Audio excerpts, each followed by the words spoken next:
we back? I guess we're back. We're back, part two. We're back. Part two.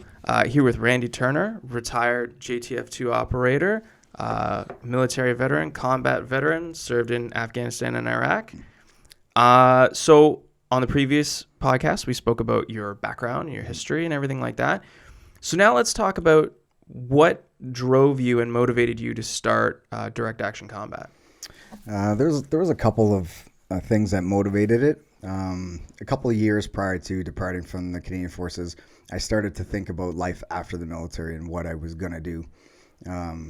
With my military experience, I was very fortunate in terms of I had some great experiences, combat operations and other type of operations that were less kinetic, to learn and see not just the way the government makes decisions, but how people interact with one another. Mm-hmm. So, I didn't serve in an operation in Iraq, but I had experiences in other countries. Mm-hmm. And what I've noticed with all of those experiences with the different cultures and the different countries is there's a common denominator.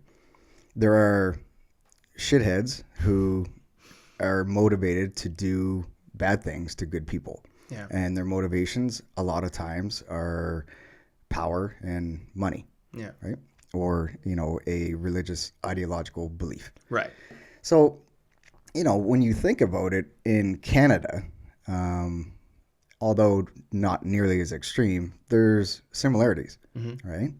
So what I've noticed was, and what kind of kicked off the motivation to start a business and to try to help other people was I read an article about type 2 diabetes and how type 2 diabetes was at an all-time high in Canada.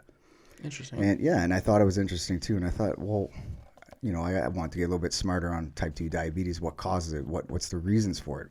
And what's the why? Yeah. So started to, do my own research and try to figure things out. And really, in a very simplified summary, there's a perpetual problem with our society that a lot of it has to do with lifestyle. Mm. So, some of the negative stuff that I've seen with my military experience, I'm seeing in the streets of Canada. And some of it is a combination of mental illness, the use of drugs, alcohol. But even simpler than that, our youth today are, I find, understimulated in some ways and overstimulated in other ways. And for an example, the youth today, what I see is a lot of kids are fixated with their devices. Mm-hmm. They're stuck in front of a gaming console, or they're really focused on what's right in front of them, that handheld device, for example. So you don't see a lot of kids playing in the woods. You don't see a lot of kids out playing road hockey. You don't see a lot of kids getting dirty, getting banged up, just physically pushing themselves. Yeah. Right. A lot, and this is general. I mean, there are some kids who are obviously the opposite, right? But generally speaking. So I read this article about type 2 diabetes and started to figure out why. You have a lot of kids, and not just kids too, teenagers and young adults, who are living in a world where everything comes easy for them, right? And everyone is looking for the easy way to do things, or the easy button. Right. And, with that comes a little bit of frustration, where type 2 diabetes has a lot to do with a lack of physical activity in conjunction with poor eating habits. So it's a lifestyle. So why that became, a red flag or onto my radar was, as you start to read deeper into it, you see people are unhappy with themselves. So they'll turn to a device to get that instant gratification, whether it's a like on a post, or it's a video that they see that inspires them, motivates them. But then what happens is they, get stuck in that console, or that circuit, if you will. And before you know it, hours have gone by. They haven't moved physically. They're probably, stuffing their face with ding-dongs and ho-hos and not feeling good about themselves. Yeah. So what happens is a perpetual cycle where they don't feel good about themselves. They'll either post something to get that instant feedback, that dopamine drop, if you will. Yeah.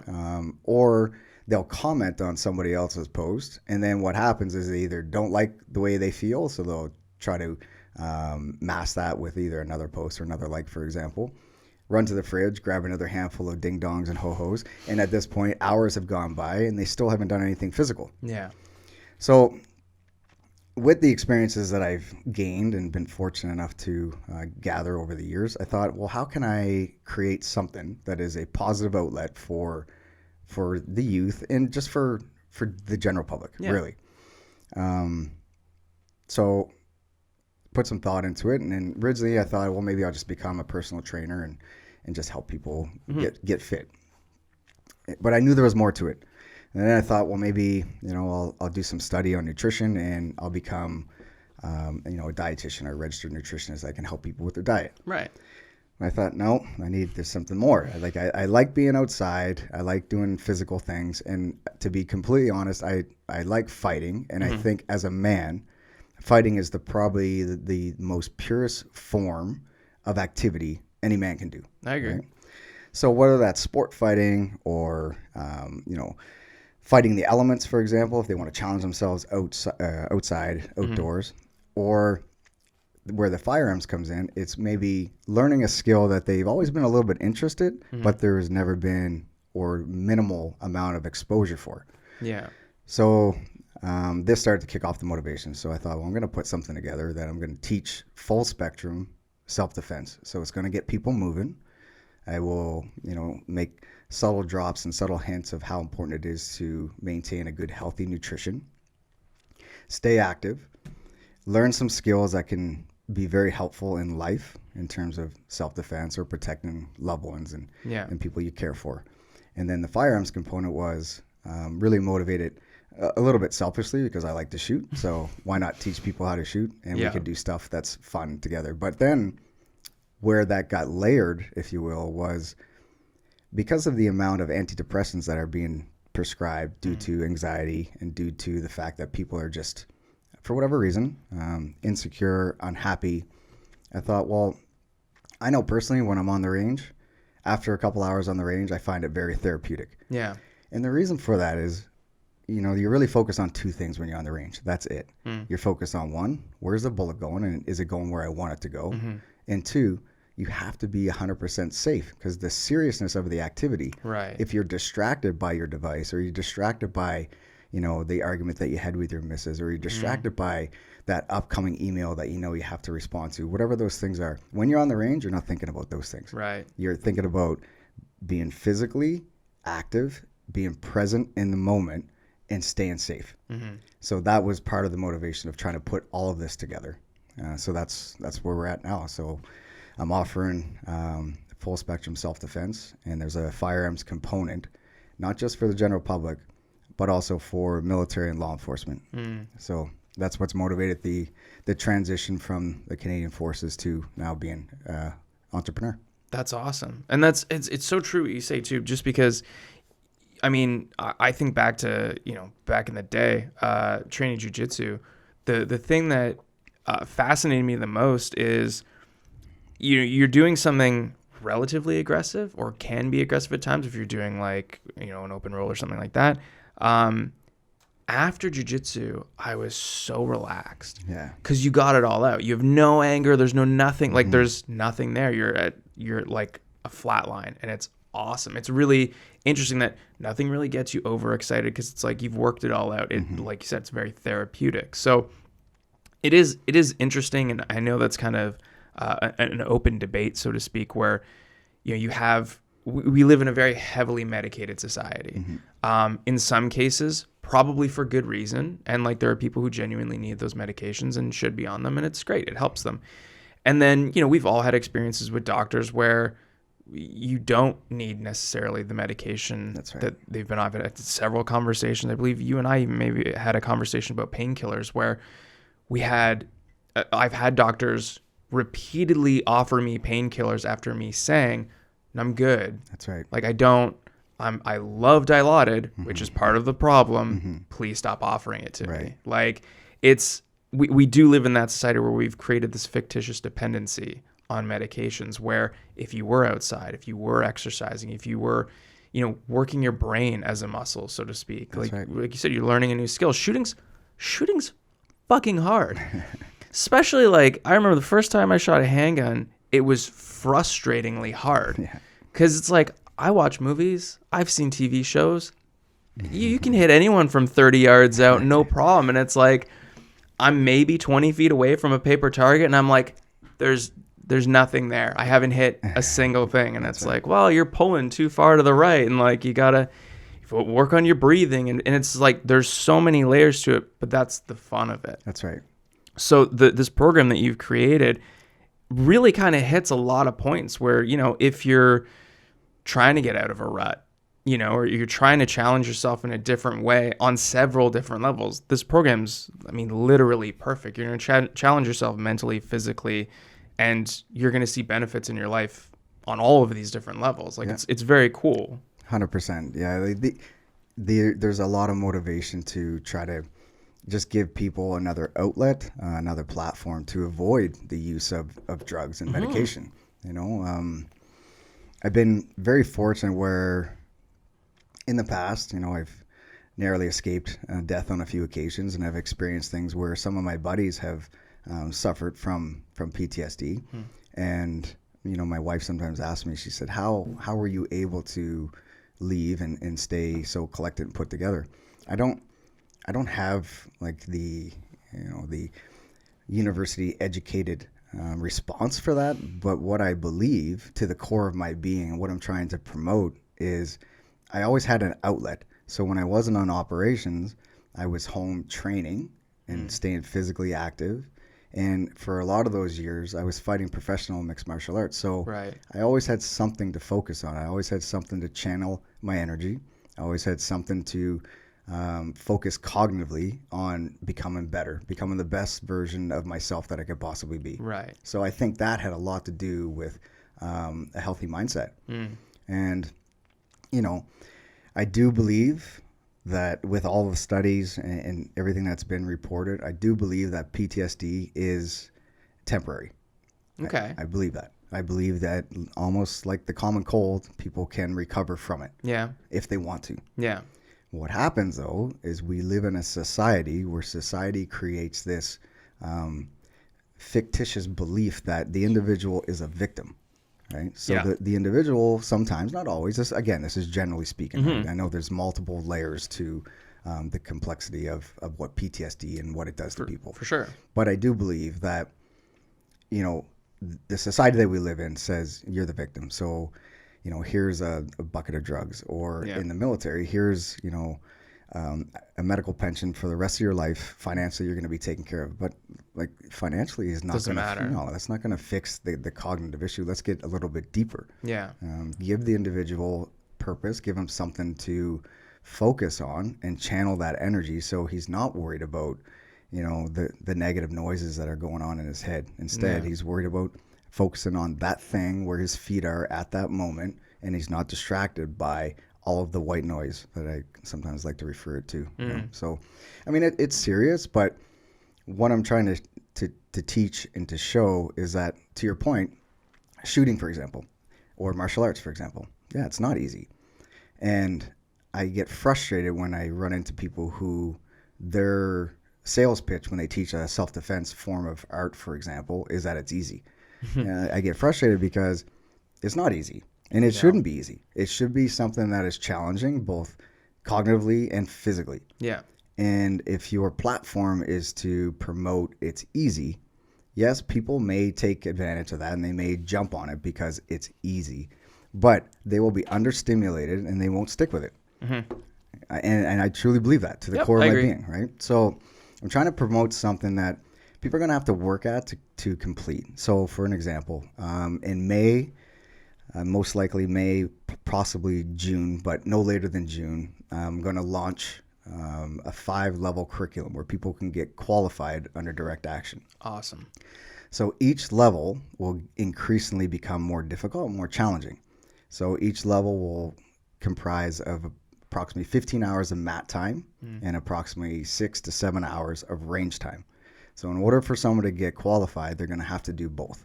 So they're going to have to do the martial arts component, which is combative self-defense, and they're going to have to do the firearms component if they want to get qualified.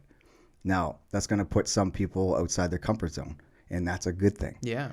Because studies have indicated where true growth happens is at the edge of discomfort. So we need to be comfortable with being uncomfortable. Yeah. And I think there's a lot of our society that they live in a safe, bubble wrapped environment where they're trying to avoid discomfort at all costs. For sure. Right? People don't like to lose. Right. That's not to interrupt, but no, it's great. Just to kind of solidify that point. Like I had, it sounds silly because I haven't trained in years, but it's like I had the same feelings about jiu-jitsu. Mm-hmm. I personally hate sucking at sports, and so like if I don't pick it up immediately, I am not interested. It's like I'm not going to waste my time. But listening to the Joe Rogan podcast, hearing him talk about when he started training jiu-jitsu and people who were thinking about it, he said, you just need to accept the fact that you're going to suck for like 2 years, and there's no way around that. And like that's normal, and that's how it is, but you're going to be terrible at this. Yep. And everyone is. And being able to accept that partnered with a good atmosphere of a gym. Right. And if you surround yourself with good coaches and good classmates and everything like that, it's genuinely the most fun you'll ever have. That's right. And, as you're saying, like you're creating, I mean, not necessarily like tangible accomplishments, but you're going to progressively get better and better. And you're going to develop these skill sets that you didn't have. That's right. And that's the payoff is, yeah, you're going to suck, but you're going to sweep someone for the first time and you're going to get this huge elated feeling. You're like, oh my God, I actually applied this skill to something. With shooting, it's very instantaneous in the sense that you're focused on your breathing, your trigger pull's correct, and you're like, oh, I actually nailed it. Like I'm getting better at this. Right. And you create a drive to get better and better and better. And as long as you can get past that first hurdle of being like, I'm not going to be good at this, and that's okay. That's okay. That's right. okay. As soon as you can accept that, man, you can do anything. Yeah. Literally anything. I agree. Yeah, 100%. Help people see that it's okay not to be good at something, and even more so, like sometimes you hear the best, right? Some people say, "Oh, this thing is the best," or "That is the best," yeah. And sometimes I kind of shrug my shoulders and I think, well, the best is a relative term because what do you mean? Is it the best? Is that guy the best on that particular day in that given particular skill? Like, what is the best? Yeah. Sometimes people say, "Oh, that's the best car money can buy." I'm like, well, at the end of the day, it has 4 wheels, and a gas tank or a steering wheel. In other words, it's the same as every other vehicle. Yeah. It's going to get you from point A to point B. What makes it the best? Yeah. It's the best. Sure. It's the best for you, maybe because of maybe a minivan is the best for you because you have 5 kids you got to lug around. Yeah. Right. For an example. So I don't know. Something I can relate to all too well. Looking at cars, I'm like, an Audi would be great. And it's like, but I need a Dodge Caravan. Yeah. And, and with the firearms, we in Canada maybe don't have the same gun culture that, our southern friends do. Right. But I would argue, given the population in Canada and the amount of firearms that the general population own, either for hunting purposes or sport shooting purposes, there is a gun culture in Canada. Absolutely. For sure. Absolutely. And actually, I just recently learned in Canada, firearms is a $1.8 billion industry. Really? Yeah. Right? Wow. So that just goes to show there are a lot of people out there who are interested in hunting. They're interested in sport shooting. Yeah. They're interested in being a hobbyist, just a hobby shooter, which is awesome. So why not provide an outlet for these guys? That's a financial, it's financially feasible. Yeah. Like it's not outrageous to spend a weekend with me or a day on the range. They can afford that. Yeah. What they're going to get out of it is an experience that they maybe never even knew existed. Yeah. Right? So that's part of the motivation. And with the martial arts, like martial arts is different than combative self-defense. Self-defense, the design behind the system that I put forward is dealing with real-time situations when there are no referees and there are no rules and things are ugly and stress is a factor and environment is a factor. How can we create a situation as close to reality for people to understand that this would suck, but with a few hours of training and with some proper guidance and coaching, going to give some people some skills that they will confidently walk the streets knowing that they can handle themselves or protect their loved ones. Yeah. So you put these things together, and I think, and I know that there is a market for this, and there are people interested and just waiting for it to be available. I completely agree. And one thing we've spoken about several times over the past is, I mean, we're both parents, we both have kids, and it's like, I think as a parent, it's almost mandatory. Like, that thought should be in your head. It's like, not everyone's the same, but I personally, I'll speak from my own experiences. Like, I'm a very worst case scenario type guy. I think about, okay, what happens if someone breaks in the middle of the night? Like, what door are they coming from? How fast would they get upstairs? Where am I going to bring the kids? Or take your kids out to the playground. It's like, okay, what if someone snatches my daughter? Like, how, like, realistically, like, give yourself an honest assessment. Like, you can talk about adrenaline and all that bullshit, but at the end of the day, it's like, what if this guy's just faster than me? What happens if I catch up to him? What happens if I get my hands on him? What happens if he can handle himself and I can't handle myself? Like, there's so many things. And like, yeah, you can definitely develop like paralysis by analysis by thinking about all of these potential scenarios. But at the same time, you kind of owe it to yourself to go through those and drill those in your head and you know, play that out and be like, okay, well, okay, I don't want to fight anyone who breaks into my house. Okay, well, where do I take my kids? Yeah. Is it the master bedroom? Do I barricade in their bedroom? Like, even, it doesn't even necessarily have to be self-preservation stuff like they're in imminent danger from another human being. What do you do if there's a fire? Like, little things like that, and keeping your mind sharp and your body sharp in the sense that, like you said, you have that confidence that you can handle yourself and protect your loved ones, is something that, going back to what we started talking about originally with, you know, your attachment to devices and things like that, you almost feel like you don't need it.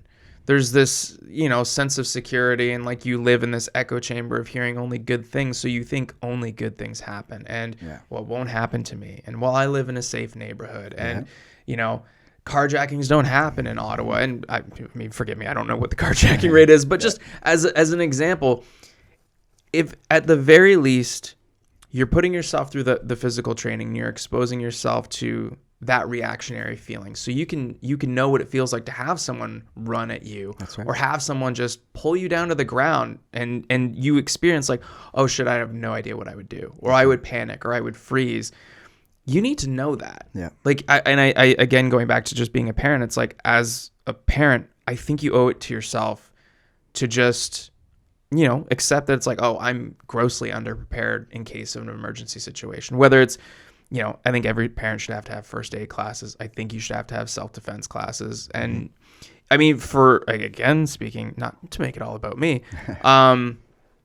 I was always terrified of guns. Up until a few years ago. Scare the shit out of me. It's because you can kill someone with them. I mean, that seems like a very obvious statement, but when you hold one in your hand for the first time, you're like, this could literally just kill the person next to me. Yeah. That's terrifying. But that's what motivated me to get comfortable handling one, or sort of comfortable handling one, that, okay, well, what if I'm in a situation and there is a gun around, or, you know, my kids find one, or like all this crazy things. Right. I need to know how to safely handle a firearm to keep people safe, not necessarily to hurt someone, just to keep people safe around me.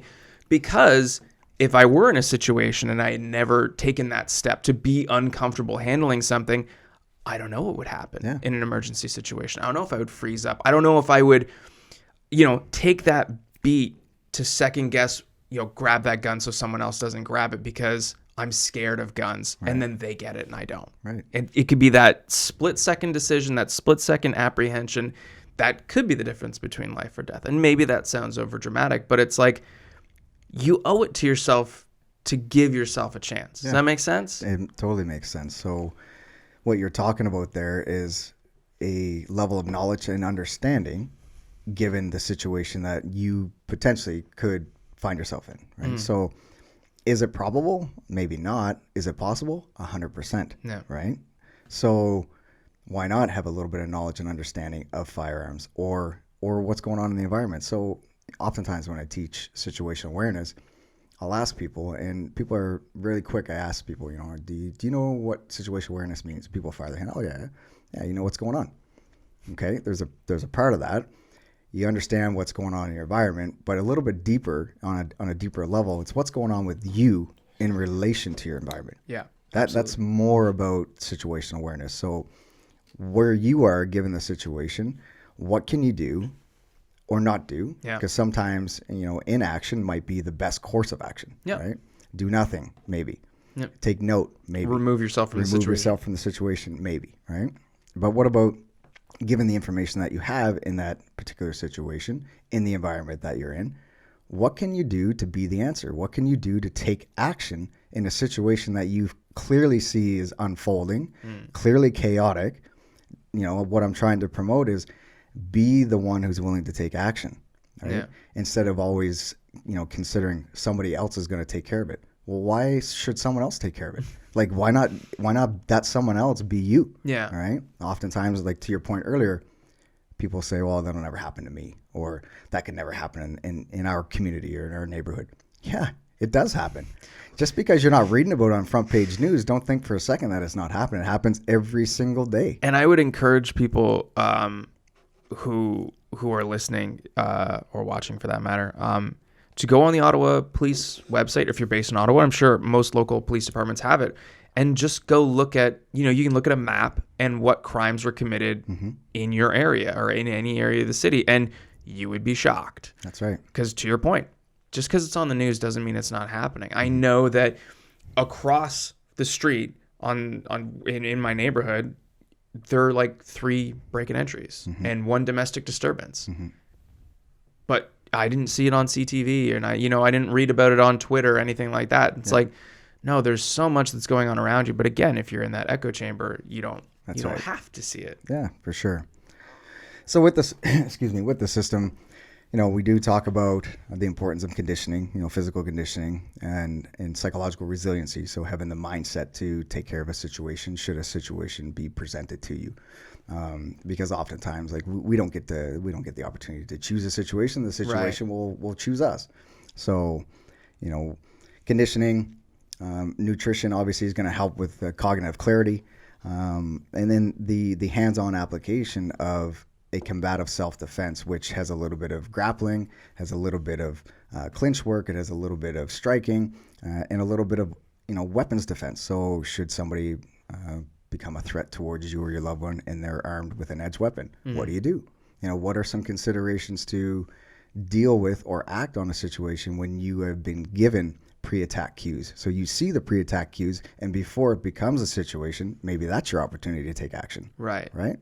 So these are some of the things that we're trying to promote and at least elicit a critical thought process with individuals who walk through our society day to day, and empower them to know that they can take care of it. They don't have to rely on a phone call to the police, which, the police are awesome. The law enforcement, I got much respect for law enforcement, but they're restricted. They're working in constraints and restraints where a situation presents itself. By the time you dial the number to get some help, that's not happening in 30 seconds. Right?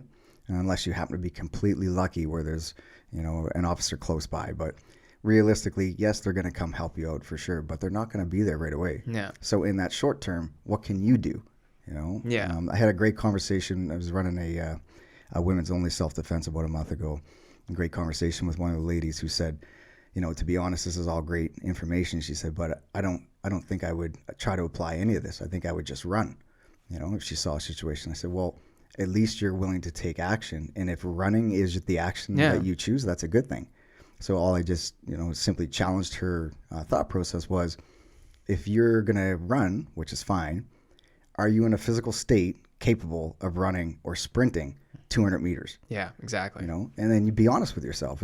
If you can move your body, then you're definitely going to put yourself in a more advantageous situation, more advantageous course of action to survive. Yeah. Right. So 100%. Yeah. No, it's and that's, using myself as an example, that's always my biggest fear. It's like, I know what my physical limitations are. And it's like, could I improve on them to better take care of myself and my family? Absolutely. And you need to have that honest self-assessment where it's like, you're not going to get lucky in these situations. These situations are inherently unlucky. Mm-hmm. So the chances that, you know, whatever's happening is going to be to your benefit in some way, whether it's, you know, their physical capabilities or, you know, to your point, you don't choose the situation that these things happen. So it's to your benefit. That's right. to figure everything out. Yeah, for sure. I mean, in sport, there's always going to be somebody that's a little bit bigger, a little bit stronger, a little bit faster. There's always going to be another level of challenge that, you know, is going to place us in an environment of discomfort. Yeah. And that's okay. Just accept the fact, but then think about how you would create a solution to that potential problem. Yeah. Right. And then once you thought about it, that's step one. So that's proven that you have the will to at least fight. You have the will to push back. Now that you've got the will and you're convinced that, okay, I would take action, I would do something. Now let's back that up with some skill to actually support the will. Yeah. Right? So that's really the motivation behind direct actions. And it's it's new. It's just getting off the ground. And I know there are companies and there are organizations out there that are doing similar work, and it's awesome. Mm-hmm. I think there's a great opportunity for different companies with a different flavor on a similar outlook to work together. Yeah, for sure. And one thing that frustrates me a little bit, and I'm trying to be the gatekeeper, if you will, maybe not the gatekeeper, but trailblazer. Yeah. In terms of bringing everyone together. So if we, as a community that's teaching self-defense or sport martial arts, be it jiu-jitsu or Muay Thai or boxing or judo or karate or whatever it might be, there's an element of togetherness that's important. So what I find in Ottawa, there's a lot of competition and animosity between organizations, which I don't think is positive for anyone. And I don't think it's required. What I do believe is, so for an example, some gym owners who I've had great conversations with, and I have a lot of respect for, when I ask them, what motivates them, they want to help people. A lot of people say, I want to help people. I want to help people. And I think it's awesome. And that's admirable. But I would question whether or not they truly believe that, or if they're just saying that. So I would challenge them, like, if you truly believe in helping people, then you would work together with similar, like-minded individuals to build a collective community that is really thinking very similarly. Now, it's okay to have a difference of opinion. It's okay to believe that one way is a little bit better than another way. That's good. That's a good thing. And those are healthy discussions. Those are debates, right? For sure. That's really good. Yep. And that's where we can learn and bounce ideas off each other. Exactly. And at the end of the day, who's going to benefit? It's the student. It's the individual that's paying for that service. They're going to benefit, right? Yeah. When we put up these barriers and these blockades where, if you want to train at a specific gym, for example, because maybe they're offering a slightly different service, and you want to get exposure to that, but you're fearful because of how you're going to be perceived from the gym that you come from, maybe. Absolutely. Or what type of training environment they may provide, for example. Well, then there's a bigger root. A bigger problem. There's a root to the issue that we can dig up and toss away, and then make it a little bit more positive for everyone. Yeah. So that's what I'm trying to do. I'm trying to be that positive outlet and let people know you can be from any walk of life, with any background, with any physical and athletic ability, and you're going to learn a few things. You're gonna grow from it. You're going to become a little bit better version of yourself than you were yesterday. Yeah. Right? So so that's part of the motivation. That's awesome. Yeah. That's awesome. And it's an interesting point you make, and very true. Like, competition, I mean, to a degree does breed success, but at the same time, it's like, it's healthier to be able to look at those around you who are succeeding and be happy for them. Right. You see a gym put on a show, or see someone, their business, they open a new location or anything like that. It's so much healthier to be like, wow, good for them. Yep. That's great that they've built up that student body and they're able to expand and grow their business. Like, that's awesome.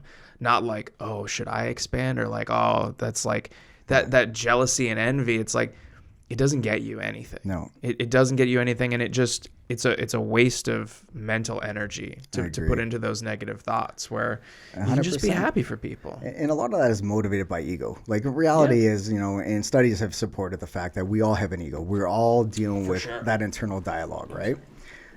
So as long as we're aware of that and we keep that ego in check, this is a good thing, right? So like, competition with cooperation with others makes everybody better. Yeah. Right? But competition when you're motivated because you're, the wolf side of your ego is barking loud, that can cause undue stress, anxiety, you name it, all the negative shit that nobody needs and everybody's trying to escape from. It just makes it worse. Oh, for sure. It doesn't help the cause. Yeah. So if the individuals that are listening, if you find yourself, guilty of that from time, and we're all human, man. Like for sure, we make mistakes and say some things that we probably wish we didn't, etc. Right?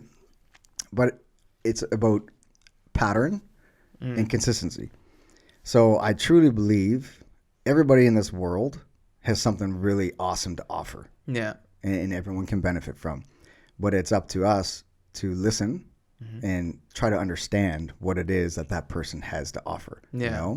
You could go in any public environment, look around, and if there's 100 people in that one environment, guaranteed each and every person is going to be more superior than somebody else in one capacity or another. Yeah. In one task, one attribute, one quality. They're going to be more superior, and that's just the way it is. Yeah. And that's a good thing because we can learn from each other. We can help each other, right? Exactly. So just keeping the ego in check, and at the end of the day, the fundamental right is treat people with respect. They're a human being. Respect them. Yeah. Well, and to your point, I think there's I don't know if it's a fine line, but there's maybe a misconception between the differences between self-confidence and ego. And, if you have people who are jealous or, was it créance? Is that it's like you get that where it's like, if you're confident in what you're teaching your student and that you're offering a good service and they're benefiting from you, you shouldn't be worried that they're going to learn a new skill at another gym that you don't even offer. Right. Shouldn't even enter your mind. If anything, it's like, hey, good for you. Yeah. Let me know how it goes. Let me know if you like it. Let me know if I should maybe be interested in it because I don't know how to do that either. Yeah. That's the healthier approach. I mean, in my industry, of like in Ottawa, we're a relatively small video community, and you have different production companies and stuff like that, and we're all kind of going for the same work for the most part. And it's like the guys who I work with or have worked with or who I follow on Instagram and whatever, and it's like you could see jobs where it's like, oh, I probably could have got that job or could have been up for that job or anything like that, but it's like it's so great to see people who or whose work you like get bigger and better jobs, and you're like, oh man, look at that, like because there's a certain respect to the effort that goes into certain skill sets. I agree. Where it's just like, I can see you get some kid who's like 6 years younger than me who gets this crazy contract, does this super slick looking commercial. And it's like, instead of being like, fuck, I should have got that commercial or like, oh, this isn't fair, blah, blah. It's like, man, you know how hard it is to pull that kind of stuff off? And like, look how good it looks. It's like, that's awesome. Good for him for getting that done. Like, good for him. That same mindset should be applied to just about everything in life, especially, when you're cross training in gyms and stuff like that. Like we can all just get along. Well, I mean, like you said, and we talked about it a little bit, like competition, it's a good thing for sure. It's good to have competition. I think, whether it's sport or just life in general, like it's important to understand that life isn't fair, you know, and what happens on the street, nobody really gives a fuck. Like people are going to be motivated by whatever their motivations are, monetary or status or otherwise. That's their motivations. What they do should not have an effect or very minimal on how you approach that situation or what you do. For in other words, I guess a more simplified way to say it is that person is doing what they're doing. Okay, no problem. I'm going to do my thing and be confident that what I'm doing is going to help others, regardless of what somebody says or what shit gets thrown or what stones get thrown from a distance. You know what I mean? Yeah, for sure. So like we can't control that. No. We don't control what people think. We don't control what people say on social media. Yeah. So why get wrapped around the handle about what we read or hear? Like, you know? And I'm terribly guilty of this in the past, and this is something that I'm trying to be more cognizant of, where, you know, I love Twitter. I think it's the best social media out there. And like, you see these people who just say the most asinine, crazy, but like bullshit things. Excuse me. And I always get that like knee-jerk reaction. It's like, oh, I'm going to tell you what I think. Yeah. And 9 times out of 10 these days, I find myself, I'll just type something up and I'll sit on it. And I'll be like, nothing I say is going to change this person's perspective. Yeah. This is just going to engage and further perpetuate an argument that's going to waste my time and their time. And nobody wins from it. Nobody wins. We're not educating each other. Yeah. We're just arguing, and I'm saying I'm right and you're wrong, and they're going to say the same thing back. And it's like, why don't I just save myself 20 minutes of just complete nonsense and just not send this tweet? And it's like, and you can apply that same thing to so many things in life, where it's just like, play it out in your head. You're like, what's going to be the end result of this? Nothing changes in the world. And like, he's going to think what he thinks and I'm going to think what I think. Okay, cool. Then there's no point in engaging in this. Yeah. Yeah. It's silly, but that's the world we live in. Like, your initial point is like, we're attached to these devices and we're creating this environment where, you know, we're glued to this screen and that's it. Yeah. So, you know, there are, you know, some people will say, I don't have time for this. I don't have time for that. If you make time, if you make it a priority, there will be an abundance of time for the things that you want to invest in. Yeah. Right? So sometimes I hear people say, oh, I really want to do this, but, you know, I don't have the time for it. But then that'll be the same person that you read something or you see a post and say, well, you had time to put your thought into, probably took you 10 or 15 minutes to write that post or whatever. Yeah. But you had time for that, but you didn't have time to, whatever, bang out a half-hour workout or whatever. You know what I mean? Like, well, I think too, and I can speak from personal experience where it's, you know, it's, you don't have time to work out, but, you know, I'll watch 3 hours of Netflix at night. And, you know, your question is, well, you had time to do this. And the response is, yeah, but I'm unwinding. You know, that's my time. And it's like, okay, but your unwillingness to try something new is just because you don't want to leave your comfort zone. That's all it is. You know what you're getting when you sit down on the couch to watch Netflix. And, you know, yeah, you can mentally unwind and you can kind of forget about your day. Absolutely. And there's nothing wrong with that. Everyone wants their me time, and that's great. Yep. But you'll get more benefit and more self-satisfaction by actually introducing one of these programs into your life. The only difference is one of them you have to leave your comfort zone. That's right. That's it. Yep. And if it's the difference of, you know, you get home an hour later, it's like the benefits you're going to have mentally. So like take physically off the table entirely. Mentally, the self-confidence you're going to build, the complete like loss of any aggression and any like kind of depressive feelings are going to be gone. You're going to get home, you're going to shower, and you're probably going to sleep better than you've been sleeping the past couple months. You're going to get up with more energy. You're going to feel good. You're going to look good. It's just, again, it goes back to that first hurdle. Just leave your comfort zone. If you do it one time, that's it. You're going to be hooked because you're going to see an instantaneous difference where you're like, oh shit, I didn't know I could do that. Yeah. You know, and it's just getting there, just getting over that hump. And, you know, growing up as a kid, I played a lot of sports and a lot of team sports. I didn't do a lot of individual sports. And then later on in life, as I picked up mixed martial arts, some people believe that that's an individual sport, but it's not the case. When you're in the cage, you're on your own, like you're exposed. It's just you and the other guy. But the lead up to it takes a team. The training takes a team. It takes other people with similar interests to work together, right? So that's a key component that sometimes gets overlooked. You can only shadow box for so long. You know, you need a training partner to train. You know, you can only roll around the mat without a training partner for so long before you look like you got mental problems. You know what I mean? So, You know what I mean? So you need people, and we as human beings, we're social creatures. So, you know, to get out on a mat or to, you know, spend a day with me on the range, you're going to be with other people that have similar interests. And before you know it, you're going to formulate bonds and friendships that you'll probably have for the rest of your life. So Yeah. it's all positive. Yeah. And that's what I'm trying to promote. It's positivity. It's okay. Like, kind of like, and not to compare the two, but I guess maybe it's a little bit of a comparison. Like when you try to elicit a response from a dog, for example, like a puppy, you're trying to train a puppy. What do?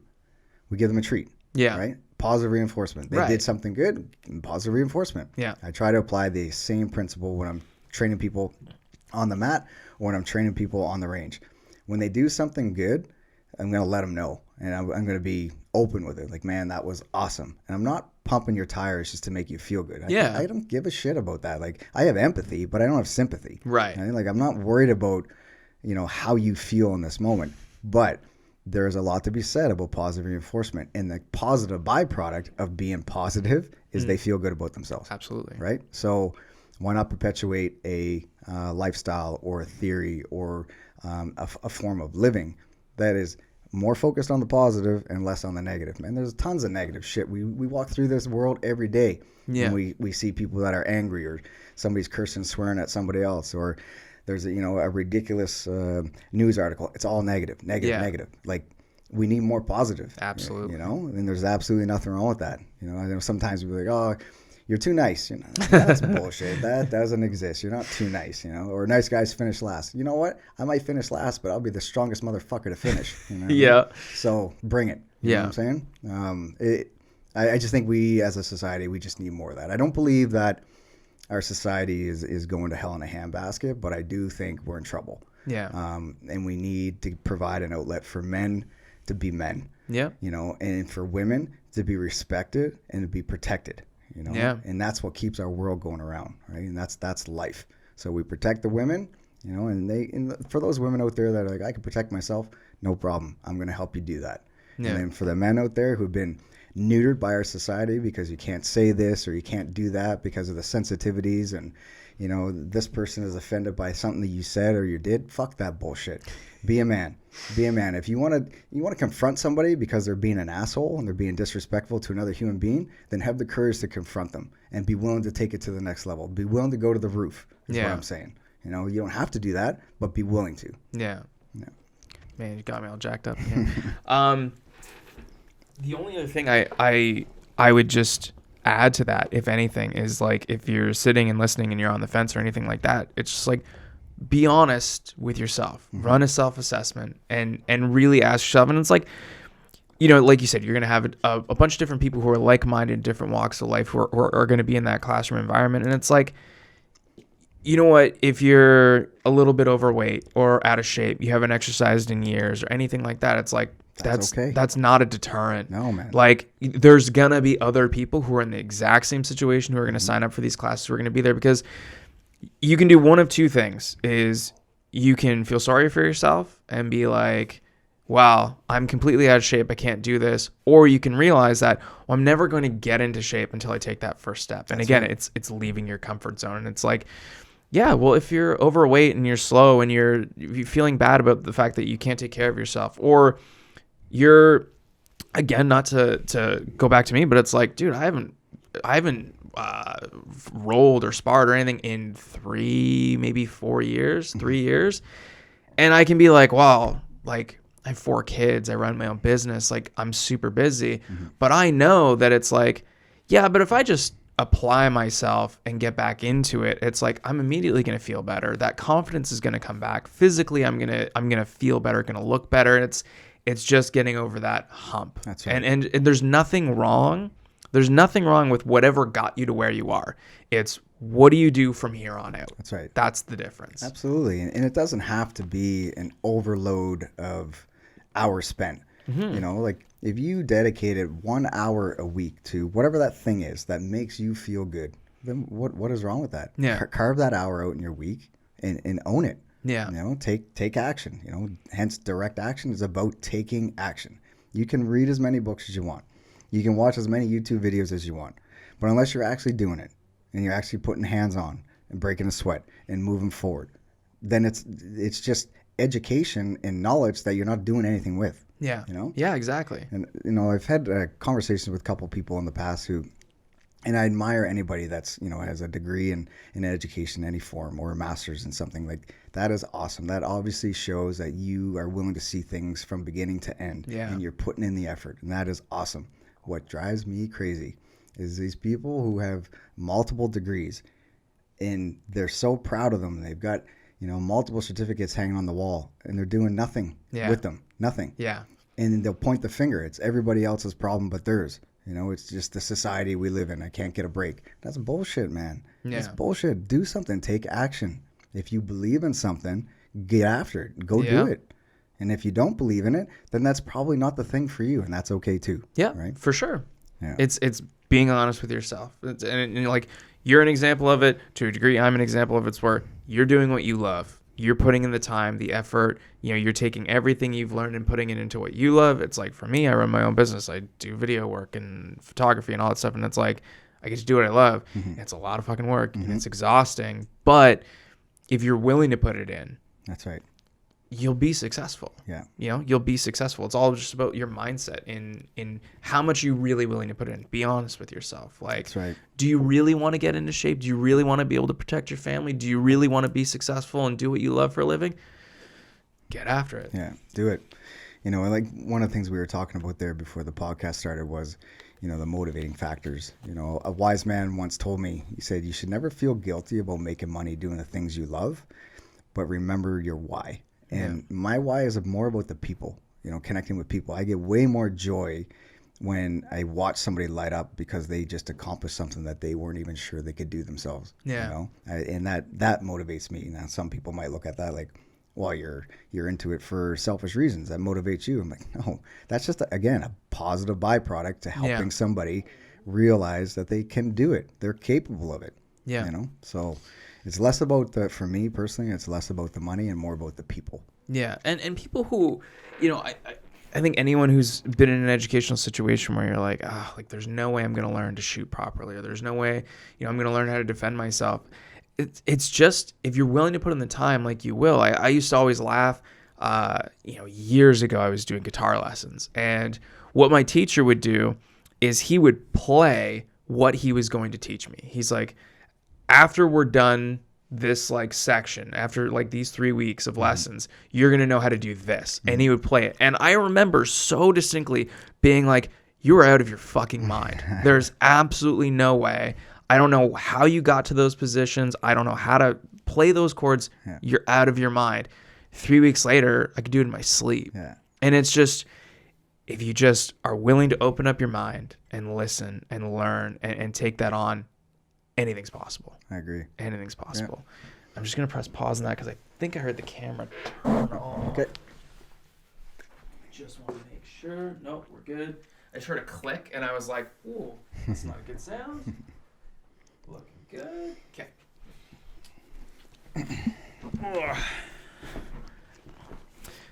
So yeah, that's I just think if you're willing to put in the time and learn something. I mean, another example of just how we present things to ourselves in our mind is I was recording an album in Toronto, and I was supposed to do vocals, supposed to sing on this song. I'm a terrible singer. This is just part of the story. And I was trying to do this like harmony, and I was getting so angry because I just couldn't hit the notes. And I was like, and that's like the most vulnerable situation you're going to be is singing in front of a room full of people, and it's constantly being played back so you can hear how terrible you are over and over and over again. So awful. And you just want to like crawl in a hole and die. And it just got to the point where I was like, yeah, I can't do this. And I go back into the audio engineer's room, and I was just so like broken down. He just looks at me and goes, hey, go do 500 push-ups right now. I was like, what the fuck are you talking about? Do 500 push-ups. And he's like, do 500 push-ups. I was like, yeah, I'm not going to try, and I can't do 500 push-ups. He's like, why can't you do 500 push-ups? And I'm like, because I can't do 500 push-ups. He's like, because you're not training to do 500 push-ups. Right. He's like, I bet if you trained long enough, you could do 500 push-ups. He's like, singing requires training. Mm-hmm. He's like, you've never trained to sing before. Why would you expect you to be able to do anything vocally when you've never trained for it before? Yep. And that has stuck with me for any skill set. For a shout out to Vince for saying that. That was like, that stuck with me. And I mean, that was 10 years ago, 11 years ago, where you can truly apply that to anything, whether it's jujitsu or mixed martial arts training or self-defense training. It's like, you can't be down on yourself for not knowing how to do something you've literally never tried to do. Right. Yeah. It's like if I, hop in an Indy car, an F1 car, I wouldn't even know how to start it. It's like, well, you've never tried to start it. Like, well, you can't. And I think those fears of not meeting expectations, personal expectations, are really the biggest detractor. And, we've been in the same martial arts community for, you much longer than I have, but I've been in there for it'll be 10 years this November. And I can speak to how positive that environment is, and how if you have the thought that like, oh, people are going to think a certain way or say something to me, or like, be disappointed that I'm not picking it up as fast, it's like, man, you need to kill that thought, because it's so not true. It's like you're surrounding yourself. I've watched you train, I've watched you coach. It's like you're putting yourself in the most positive, foot forward environment humanly possible. It's no one wants you to fail. That's right. No one's going to relish in you not understanding something. Everyone's there literally to help you succeed. And those ones that do, right? Because there are those people out there, because I agree with you 100%. Everyone wants to see you do well. They're trying to help you learn a new skill. They want to see you do well. Of course. And the ones that do throw stones from a distance, those are the people we need to ignore. Yeah. Right? Because it takes all kinds to make the world go around. So those folks that throw shit from a distance without all of the facts, like there's a big difference between an evaluation and an observation. So when you see something, an observation based on the facts that you just witnessed, that's one thing.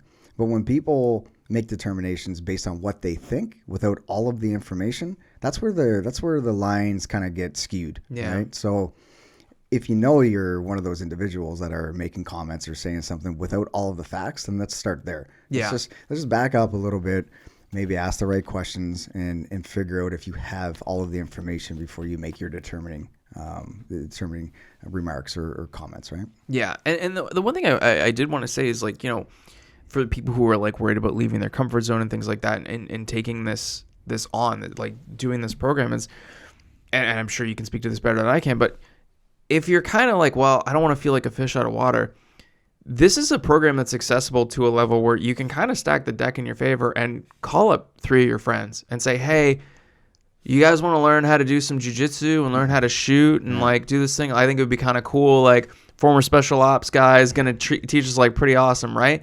Bring your friends. Yeah. Create, like, help kind of, create that comfortable environment. If you're worried that, like, I don't know anyone who's going to, then bring a friend. Mm-hmm. It's incredibly affordable. It's just cool to say that you're getting to do. And it's like, stack the deck in your favor. Yeah. Make the environment more comfortable for yourself. Bring a friend, bring a spouse. I'm sure, it can work for that as well. 100%. It's remove all the excuses. Yeah. Remove all, systematically you can go through a list of reasons why not to do it. And there's a response to every single one. And like, the skill set that you walk away from this program with is going to stay with you forever. Yeah. It's huge. Yeah. It's huge. Yeah. That's an hour, my friend. Right on. Anything you want to close with? No, I say no as I start to speak. Yeah, sure. Yeah. So, direct action, combat performance. The website is www.directactions.ca. And on the website, I try to keep it updated frequently with upcoming events. And there's something for everyone. So on the calendar and on the website, you can find the calendar with upcoming events. There's some stuff that is designed for women. There's some stuff that's designed for the general public. And there's some stuff that's designed for military or law enforcement. So if you're interested in taking some training, if you're interested in dabbling with something that you're not sure of, I would say, hit me up, check out the website, see if there's something that you're interested in, and ping me directly, and then we can walk you through the process on how to get there. And as a civilian, if I were interested in this program, correct me if I'm wrong, I would not need to train in advance. I don't need to get in shape to do these programs. I can walk in right off the street. I don't need to worry about my current physical state. That's right. I'm good to go as is. Yeah. One thing I pride myself on is when we do small group settings, is being able to deliver for the individual what they're capable of from an athletic perspective. So with the system, I always try to provide either a progression or a regression. So if the thing that we're trying to learn or elicit is too much, then we'll dial it down a little bit. Or if I can see that the individual is understimulated, then I'm ready and willing to give them a little bit more. So Right on. that way, they leave feeling good, like they've accomplished something. And these are skills that once you get really comfortable with them, you have them, right? Yeah. So it's all good. Yeah. Awesome. Well, thank you again, sir. My pleasure. Until Thanks for next having time. me. You bet. Cheers. Thanks.